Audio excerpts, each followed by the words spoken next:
Hello and welcome to another Python tutorial, and in this one we will try to find the best priced apartment with simple linear regression and of course using Python. The goal of the video is to help you learn what linear regression is, when and how you can use it, and as always it is done through an example. Whenever you build a model you start with some goal, and in this case our goal is to find the best price apartment. Well, the next part is to use common sense to think of what are the factors that would influence the price. On this slide, I have identified three key factors that, in my opinion, would have a large impact on the price. First of all, the size. The larger the apartment, the more it costs. Second factor, the location. Well, if an apartment is built close to the city center or in the city center, or maybe close to some nice location such as a lake or some large park, then its price is higher. And third factor, the year it was built. The newer apartment cost more than the ones that have been built years before. Now, if we want to build a model and take all these three variables, then we would not be building a simple linear regression, but a multiple linear regression model. And as you know, the title of the video is Simple Linear Regression. So that means that we can only use one variable. But how can we do that when we have three variables that all have impact on the price? We have to simplify this. And what I mean by that is we have to make sure that some of those factors are no longer variable, or no longer vary. Usually when you buy an apartment, you already have a preferred location. Well, if you take a look at the prices only at that location, well, the location is no longer a variable because all those apartments have the exact same location or similar location. So it would not contribute to the change or the difference in prices. Then if you want a new apartment and you only look at the ones that are built this year or the year before, well, then the year built is also no longer a variable and should not affect the price. And at the end, we're only left with one factor, which is the size. But keep in mind that all the data points in our dataset have more or less the same location and are built more or less in the same year. Now, what I have on the bottom right is the outcome of what we're going to do actually in this video, and that is an apartment analysis if we have these data points. Again, keep in mind that they're in the same or a similar location and they're built within the same year or maybe two apart. Now, before we start working with any of the formulas, we need to take a look at the data. It's very important to understand what kind of a data you have. Are there some issues with the data? And if not, then you can continue building the model. So first of all, what we're going to do is we need to import our file. And for that, we're going to also use pandas. So import pandas as PD, and we're going to store our file or everything, all the data points that we have into the data frame, pd.read_excel, and the file name that we have, which is also stored. If you check the link in the description to the GitHub project, you'll also find the Excel file there. And the name is apartment_prices.xlsx. Now, if you want, you can continue this tutorial and use the same data set. If not, you can just scrape some of your own. And what we're going to do is first print df.head. And what this does is it would show us the first 5 results of our data set. So as you can see, we have property. Now, I didn't store the actual addresses. I wanted to remain anonymous for that part. So I have property A, B, C, D, E, and so on. I have the price, which is in euros, then the size in square meters, and also price per square meter, which we're probably not going to use this column, but in case we need it, well, it's here. And as you can see, they're sorted based on the size. So we start with the smallest apartments, so 100 square meters, and we go up to 150 square meters. So, and it's very important that if we have our independent variable, in this case the size, if we have a sample of apartments between 100 and 150 square meters, well, we can use this regression model to estimate price for those apartments that are again between 100 and 150 square meters. We can't use this model to estimate apartments that are, let's say, 200 or 300 square meters. But before that, let's see how the data looks on if we just plot a simple scatter plot. So first, import matplotlib.pyplot as plot, and we're going to store. Maybe what we can also do is, if I take a look here at the index It's not really necessary, but sometimes you might want to get rid of the index. So instead of having 0, 1, 2, 3, 4 and so on, maybe we can just stick with the property as index. And if we want to do that, we will use df is equal to df.setIndex to be equal to property. So our data frame looks a bit better compared to before. And let's save the prices of all the apartments into a variable price, which would be equal to, well, it is already part of our data frame, and it is the column price. So this is prices of all apartments. And then let's also store the size in a separate variable, and we have square meters as the column name. So this is sizes of all apartments. Next, what we can do is, well, plotting these two variables is quite simple using matplotlib plt.scatter. We're going to plot size, we're going to plot price. So first we have our x variable, which would be our independent, and then y, which is our dependent. So the price would depend on the size. And we'll take a look into that, of course, later on. Then let's choose color to be equal to red. So we would have red dots or circles on our scatter plot, and the label would be equal to, let's say, data points. So these are our actual data points, and we would like to show it, but maybe before that before showing it, we can also add x label, which is size in square meters, and y label, which is price in euros. Now, of course, if you want, you can also round these down in thousands instead of having the full absolute value, but let's take a look at how this looks for now. So this is what we see. So it's quite clear that there is some trend. There is a positive correlation between the size and the price, but the question is, how can we estimate that? How can we estimate, for example, if we have an apartment somewhere here between 120 and 130 square meters, what is the price? And if we take a look at the data, we can draw some line like this, but we can also draw another line like this.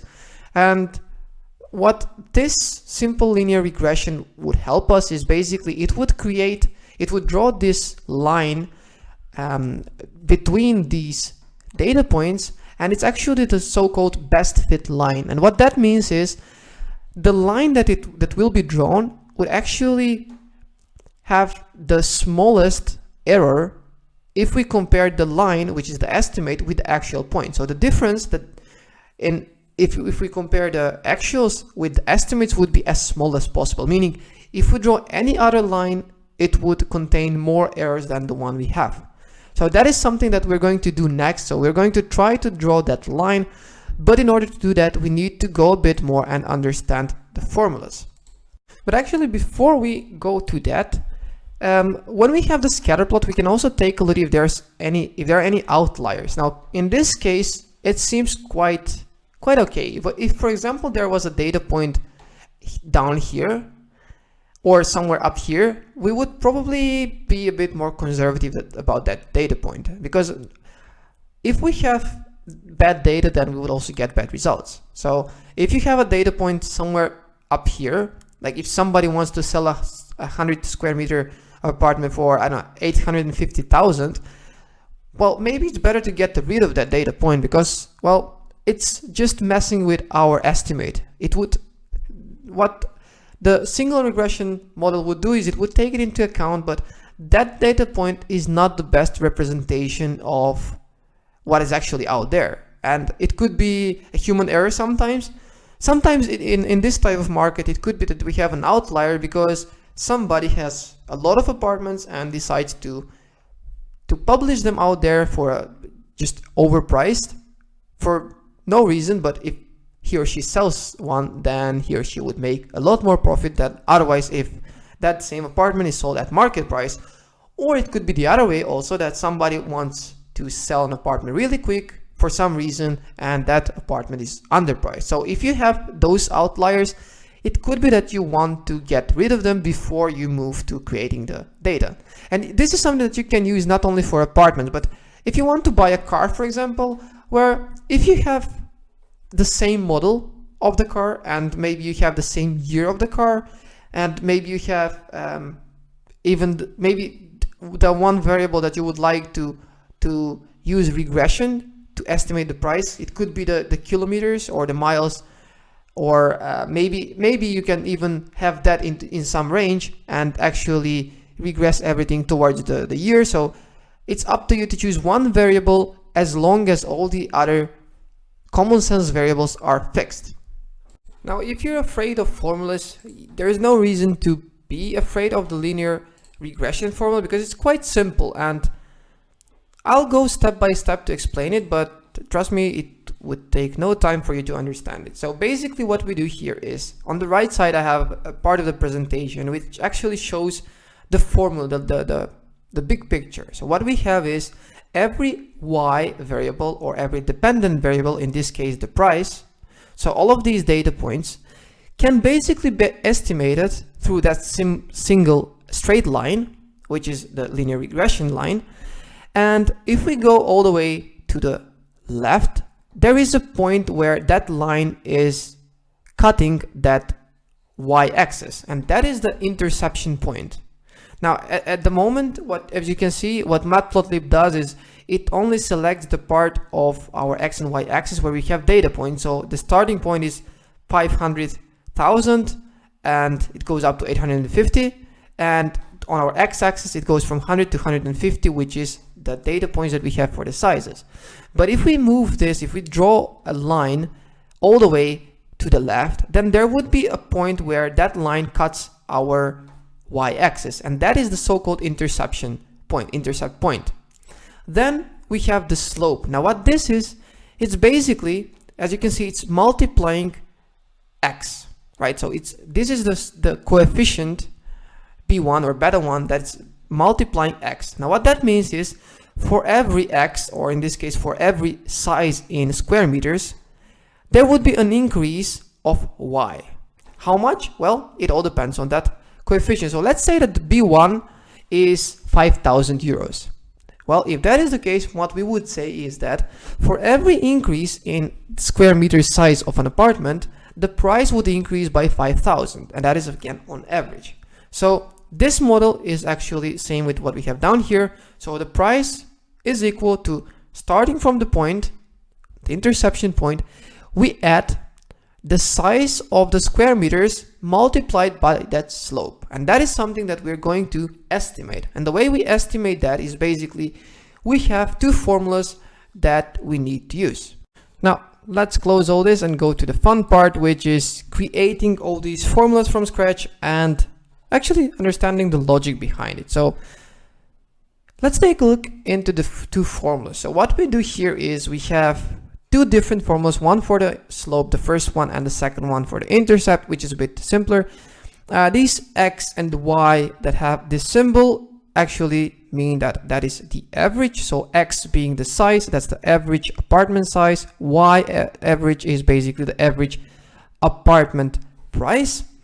And these other ones that do not have any symbol on top are basically the actuals. So what we need to do is we need to sum, or use this sigma, which means sum all the differences that you have on one side between the price with the average and the size with the average, multiplied and then divided by the squared sum of the difference between the actual size and the average size. And it will get a bit easier as we start writing the code. So first we're going to import numpy as np, and we're going to use numpy.mp to calculate the mean. So down here I'm going to add calculate mean as a comment, and the mean price, or maybe let's get first mean size because that's our x variable, would be equal to np.mean size, and then mean price would be equal to np.mean price. Now if we do this, usually you get a lot of decimals, so you can also use a round, and let's round it to say 4 decimals. Same for the price. I think having 4 decimals is more than enough. If you want more or less, it's up to you. So that's the first step. Now we can have all these formulas. Now sigma means we need to to sum all the elements. But first of all, we don't even know how many elements we have. Yeah, I know because I have created the data. I know that there are 26 elements, but what if I just use a different Excel file? Well, I don't want to open the file and count that. But what we can do is we can store it in a variable n, and that would be equal to length of any of these variables that we've created, either price or size, because they're equal. They have the same data point. So if I use length of price, for example, or size, then I would get the exact number of data points. And then what we can do is we can iterate for I in range n. So if we do that, we are going to iterate through all the members that we have in these two variables. And basically that will help us to create these formulas. But we need to store these into numerator and denominator, because at the end we want to use the sum of all those. So what I'm going to do is numerator, I'm going to set that to 0, and denominator is also going to be set to 0. Then for I in range n, so the first part is numerator. I want to add, because it should be sum, the first part is x, which is the size, so size I, minus, then we have the mean size, right? We need to multiply that by price I minus mean underscore price.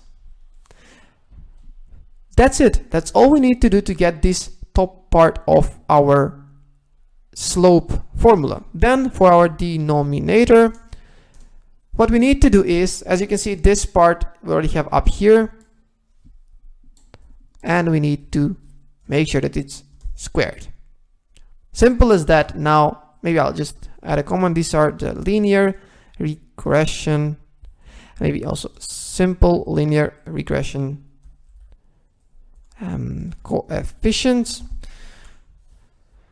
I don't know if we missed something. I think this looks good. So what we can do is we can use B1. We can use that already to be calculated. We have our numerator, and we can divide it with our denominator, and denominator, and we can also round this again with, say, 4 decimal points, and B0 would be equal, as you can see, this formula, we have y average, so mean price, minus B1 or beta 1 multiplied by mean underscore size. And again, it's up to you, but I prefer rounding the numbers so we don't get a lot of decimals, and I'll round it to 4 decimal points. Now what we can do is we can print this out if we want to know what are these points. But basically, once we have that B1, beta 1 is basically that's the price increase for every square meter increase in apartment size. Now when we want to draw, I'm going to run this code just quickly, because what we want to do is we want to draw a line, but we want that line to be drawn starting from the point around 100 square meters up to 150. We don't want the line to go to like 50 square meters, because there we don't have any data points. So first we need to figure out that. And here we can see that the starting point is 100 square meters and the ending is around 150. But it could be that we don't want those numbers to be fixed, because if we load another Excel data set, then maybe those would not be the minimum and maximum points. So we need to get what those points are. So in order to do that, let's figure out what is the minimum size of apartment that we have. np.min, and then in brackets size. Now we have the smallest apartment of the ones that we have, and also max underscore size would be np.max size. So now we have stored the smallest and largest size measured by square meters in these two variables. Now the next part that we need to do is we need to calculate the x and y of our line that we're going to plot, and as we said, x would be equal to np.lin space starting from min size going up to max size, which is something that we just defined. And our y, well, it would be actually what we just calculated. So, and something that we can see back here. So we have b0 or beta 0 or the intercept plus beta 1 multiplied by x. And that is something that we created up here. Now, once we have that, the last part is to plot it and show it as part of our plot. So plt.plot, we want to plot x and y. For color, we're going to use blue, so just so it's different than the one that we have for our scatter plot. And the label would be equal to regression line. Now, when you have multiple plots, then it makes sense to include maybe the label as well. So let's make sure that we also have that. So before showing plt.legend, and let's see how it looks like now. And it maybe if we run into some error, oh, line space, that should be, this part here should be lin space instead of line space. And let's see. So this is how it looks like at the moment. And as you can see, on first glance, what we can see is that there are some apartments that are over the line, which means they're overpriced on average compared to the average. And there are some apartments that are below. Now, if you take a look at, for example, this data point, there is an apartment that's around 700,000, 145 square meters. And it's much better deal compared to, for example, these that are about the same price, except they're like 20 square meters smaller. And keep in mind that location of these apartments is almost the same, as well as the year it was built. So that is not a reason for this large difference. Now, the next question is how good this model is, how reliable it is. And that is the second part of this tutorial, which is understanding the fitness of this model. So I'm going to close this and we're going to continue with the second part, which is why is it not 100% accurate? Well, again, if I run this again, you will notice that not all the data points lie on that line. And that is normal, right? Because right now we're trying to explain the price by only one variable, which doesn't make, it doesn't do good enough job, and it would never do a good enough job to explain 100% accuracy. But how good of a job it does? Is it 50%? Is it 70%? And also it's difficult for us to estimate because we don't even have the scale in size. Even by looking at it, it's difficult for us to estimate it. So what we're going to do is we're going to use a metric called R squared. Now, if you remember, our regression line is our so-called expected or forecasted values. And there is a difference between the actuals and the forecast. In every model, you'll see that. That is basically the part that our model does not forecast well. So that is something that we're going to create now. We're going to create sum of squares of residuals, which would start as 0. And then for I in range n, first we're going to see what that predicted value is. And that is beta 0 plus beta 1 multiplied by the size. So that would be our predicted price. And then our residual would be basically the price, the actual price, minus this predicted price that we just calculated. And then we're going to square that, because if we have pluses and minuses, they're going to be neutralized, and we don't want that to happen. Now, this is the part, again, that is residual part. It's so-called residual because it's the part that we cannot explain by the movement in or the increase in the apartment size. Next, what we need to do is, what is the total difference? And what is total actually means, if we only knew the prices, well, we know that there are some changes, and the only check that we can do is if we compare that with the mean or the average. So we know that there is some difference between the prices compared to the average. So the SST or total sum of squared, so sum of squared, I'm going to start again with 0, and I'm going to add the price the actual price minus the mean price. And again, I'm going to square it because we get pluses and minuses that would eventually go down to 0. Now, if we create a ratio between the residual or the unexplained part of the total, so we would get the percentage that is not explained. But actually, out of the 100%, well, if we know the unexplained part or the residual, well, the remaining part is how good this model is. And that is actually what R squared is. It's a coefficient of determination, and it's a measure to show the fitness of our model and how well it explains. So as you can see, we have 1 minus the residual or unexplained part, which we just saw here, that it's the price that's the actual minus our prediction. And then, so let's just write that. And instead of using 1, I'm going to use 100, so as 100%. And it would be the residual divided by total multiplied by 100. And I'm also going to round this, same as before, to 4 decimals. But keep in mind that at this point, what we have is let's say if it's 10%, it's 0.1. So having it with 4 decimals and then multiplied by 500, we actually have 2 decimals. And let's also print R squared coefficient of determination, and then plus string of R squared, and then maybe plus percentage. So just so we see how good our model is.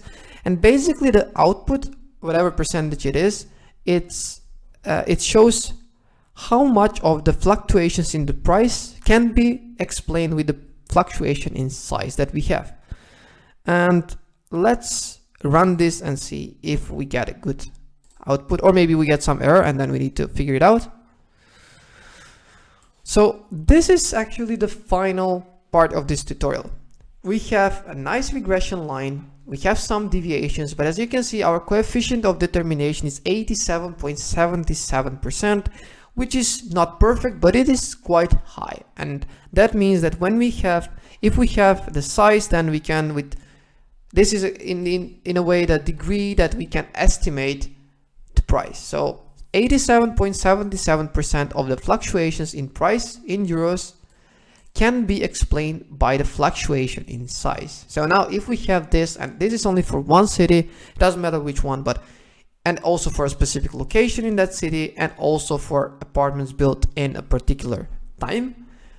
If you create this for another city and then suddenly there's a new, or you want to buy or sell an apartment there, you can use this model to kind of see what would the price be for an apartment of that size and of those characteristics, such as location and the year built. Within 30 minutes, we managed to get the formulas in and we have estimated our regression line. But now it's time to use that to figure out which apartment is the best one that we have as part of our data set.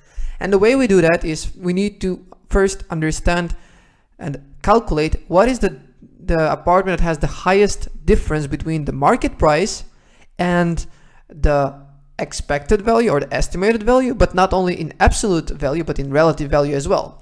Now, if you want to use the absolute or relative value or a combination of two, you can do that. So what I'm going to do here is I'm going to create absolute difference, which would be an empty list, and also relative difference, which would be another empty list. And down here, while we're looping through all the data that we have in our data set, we're going to use here, since we already have the predicted value, we're going to append to the absolute difference the difference that we have between price I, so the actual price, and the Y predicted. Now in this case, if we have a higher price than our predicted, that means that that apartment is overvalued or overpriced. And if it's the other way around, so if you have a negative value, that means that it's cheaper than according to our model. Of course, if we have an apartment that is, let's say, 1 million, right, and the expected value is, let's say, 950,000. That is 50,000, which is a large absolute value, but relatively speaking, it can be a smaller difference. So that's why we're also going to calculate the relative difference, which in my opinion, if you're indifferent for the size, is the only factor that should be used, and it should provide sufficient insights. And what we're going to append here is similar to what we did now. So price minus the predicted.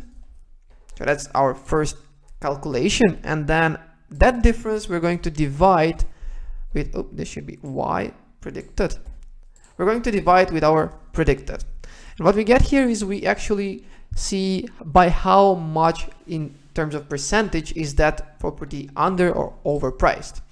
And of course you can use round if you want to round this to, let's say, actually for the price, for the absolute value, maybe it's good to not have any decimal points.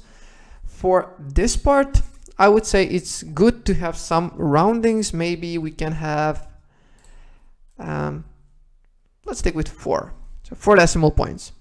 So now what we did here was, for every data point that we have in our data set, we calculate not only the predicted value, but also what is the difference between the actual price and our predicted value. All right, so how can we get what's the cheapest one? I'm going to comment this part out for now. There is no need to print the r squared. It remains the same, also to show it, at least for now, on the screen. Maybe later on we would like to see the scatter plot again. We use the formula up here, np dot min or max, to find the lowest or highest data point in a data set. Now, if we think of relative difference, what we're looking for is the smallest in percentages. So the -5 or -10%, the apartment that is the most underpriced. So the market price is much lower than our estimated value, so, or the estimated price.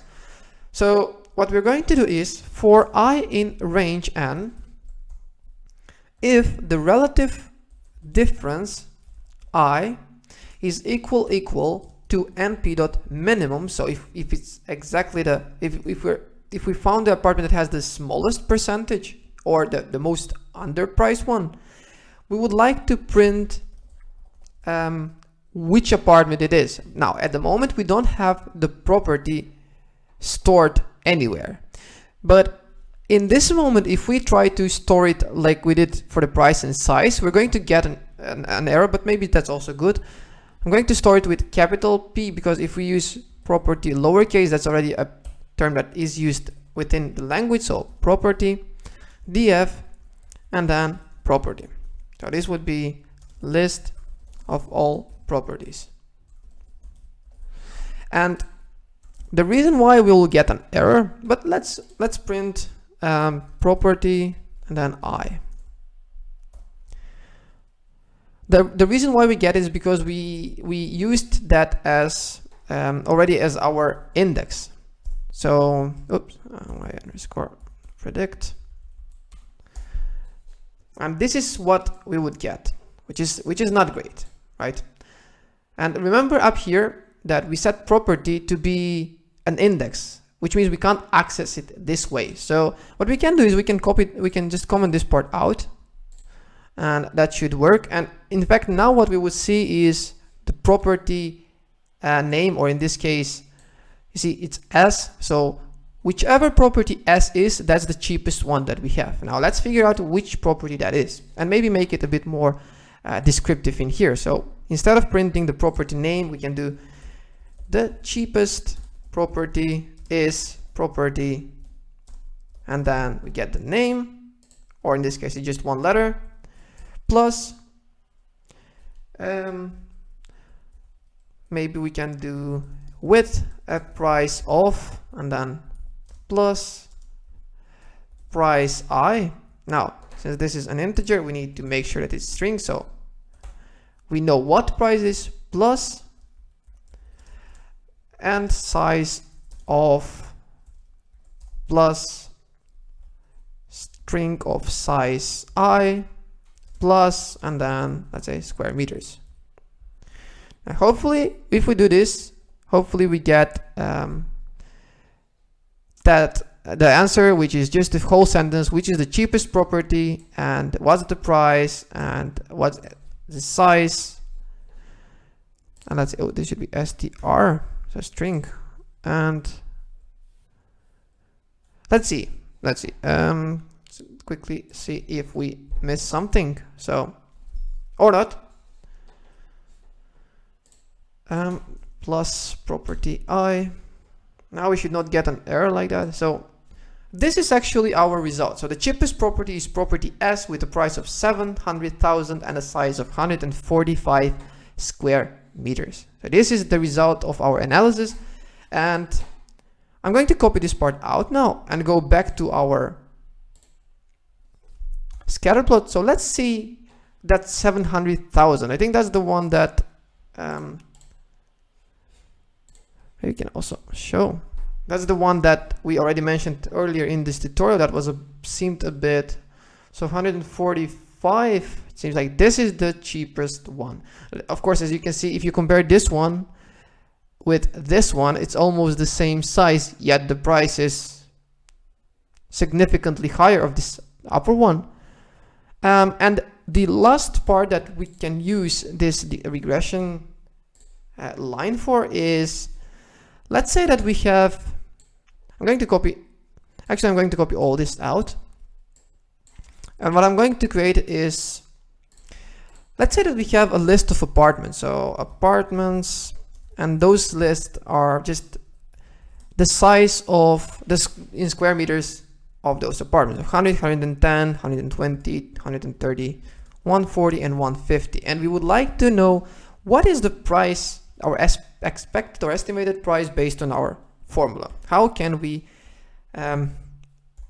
estimate that? Well, we need to create a function that's called estimate, and the parameter that it would take is the size, and that function would calculate the price, which would be equal to beta 0 plus beta 1 multiplied by size.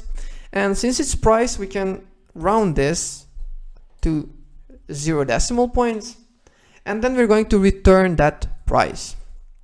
So we can run a for loop for every element for I in apartments, print the following: the apartment has a size of plus string of I, so that would be 100, 110, 20, and so on, plus, so that is square meters, and its estimated price is plus string. Now we need to make sure that it's string, and we are going to use the function estimate I.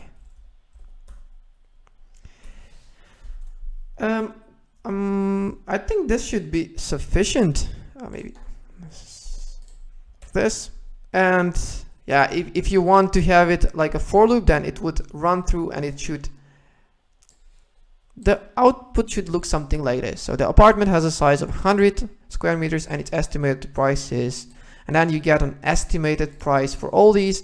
And if we run this, and I'm actually going to do the scatter plot, actually everything except I want to have the function and this a bit above, maybe before our scatter plot, just so it runs, because otherwise Python would wait for the scatter plot to finish, which will never happen.